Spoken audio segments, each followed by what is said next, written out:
My black is beautiful. Today I'm pretty confident. I don't think I'd want to be any other way, but I'm really happy that I'm a dark-skinned black girl. So.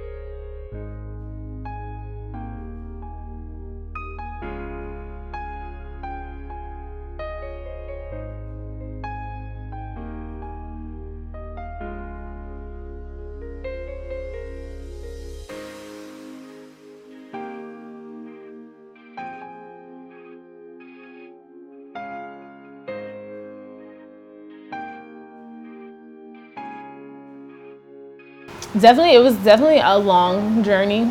And, besides being a dark-skinned, like, African-American girl, I'm Nigerian.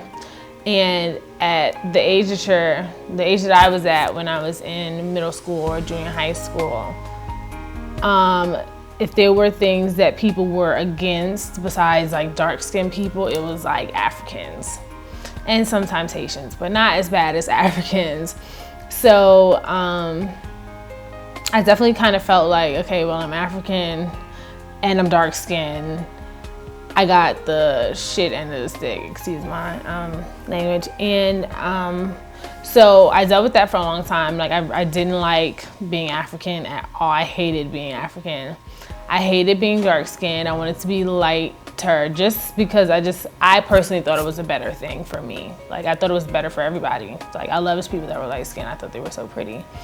I don't think I really thought that they were smarter or better at anything, but I just felt like it would be easier, or they had it easier if they were lighter, and I just wanted it easier. At a certain age, I want to say I was forcing myself to be comfortable with who I was for the sake of me. Like there were always going to be people that are going to like put you down or bully you, and I feel like at that point I was like, okay, well, I have to buck up and I have to love myself, or try to love myself, or at least be okay with myself, so that people's criticisms don't like rip me apart.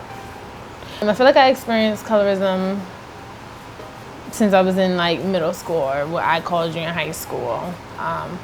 Boys at that age definitely only wanted to be around or like light-skinned girls, especially light-skinned girls with long hair.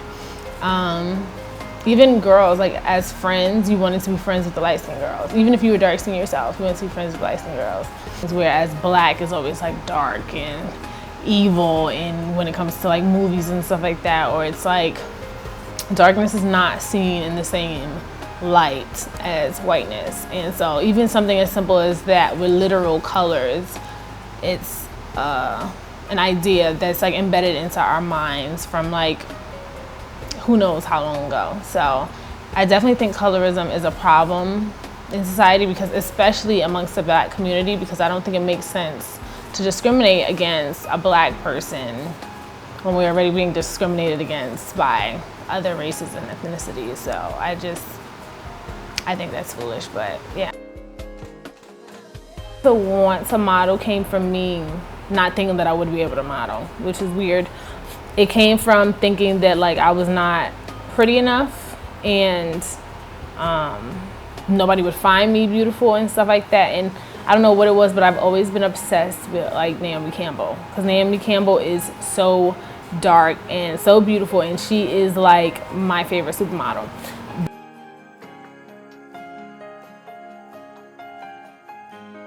I think I remember it being someone telling me I should model because of how tall I was.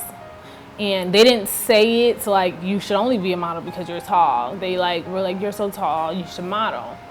And then the idea was in my head, I'm like, okay, well, if one person thinks I should model, she must not think I'm like hideous, so maybe I should try it. And me growing into myself and getting comfortable with like what I look like and my skin color, it made me want to try it out. So I did. And then when I saw that I had like this strong passion for it, I'm like, I want to model until I can't anymore.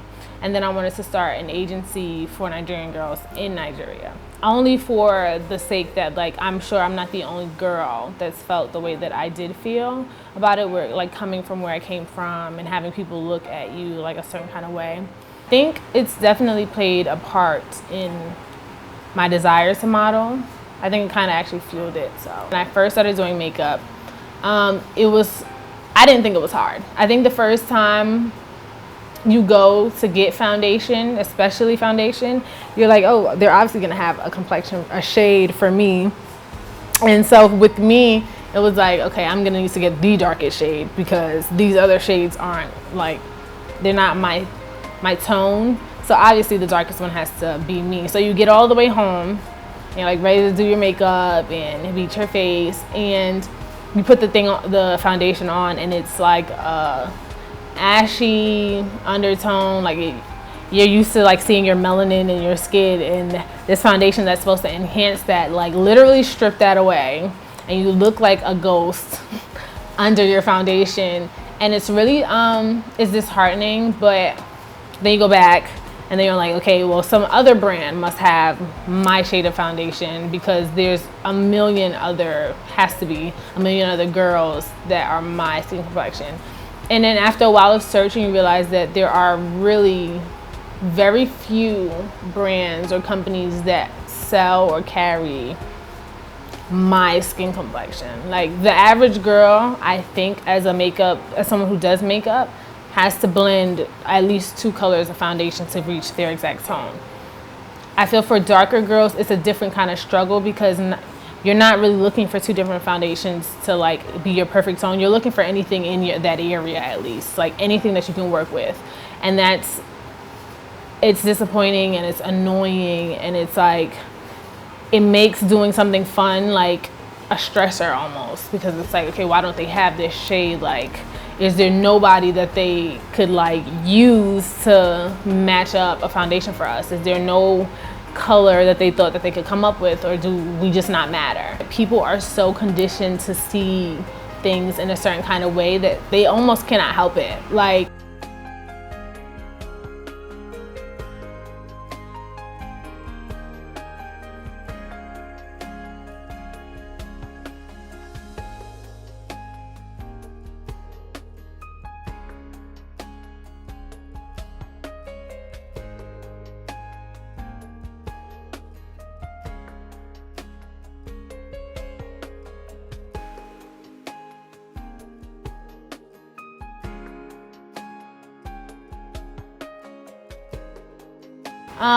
it used to bother me a lot more than it does now. I think I'm more so used to seeing lighter people. I think media and like people in charge of like who represents their brand have definitely gotten a little bit better with like representation, because I think it's important to see girls like you or guys like you or anybody like you in places that you would wish to be, so you know it's possible. And for me, that's modeling. So seeing at first that like there were only light-skinned girls or white models, it was definitely not disappointing, but it was scary, because it's like, this is what I really want to do. What if there's no room for me? And then when I go back to models like Naomi Campbell, who made a way out of no way, and she's dark-skinned. And so it's like, okay, well, this is something that people probably want more, but there's still room for me. So I could be that girl that like changes that, like that girl that makes people want to have more dark girls on a billboard or in their ad and stuff. So dating Marcus has been interesting for a lot of reasons. Because of the following that Marcus has, I expected that there would be opinions about me, and that people would have things to say, whether they were wanted opinions or not. So Marcus has definitely posted pictures on his social media of us together, or just of me. And people have said things from like, oh, this is who he chose, to with all the beautiful girls there are, he decided to choose a burnt, skinny girl when there's other girls out there and stuff like that. That comment stuck out to me a lot, not because it really hurt me, because it didn't. It was more so that like, this is 2017 and people are still using your like skin complexion as an insult. Like,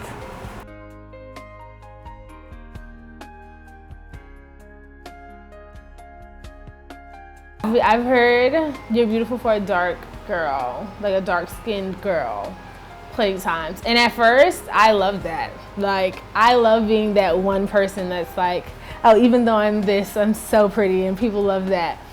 And then it took a lot of growing up and like understanding to realize that there's no compliment in that at all. I learned to stop letting it bother me or like try and deter me away from my dream, and kind of have it push me to like break barriers for girls like me. Dark skin is just as good as light skin. Confidence is definitely a journey, and for a lot of people it can definitely be a struggle, because like as confident as I feel today, I could still be more confident in a lot of different ways. No one is me, and that's my power.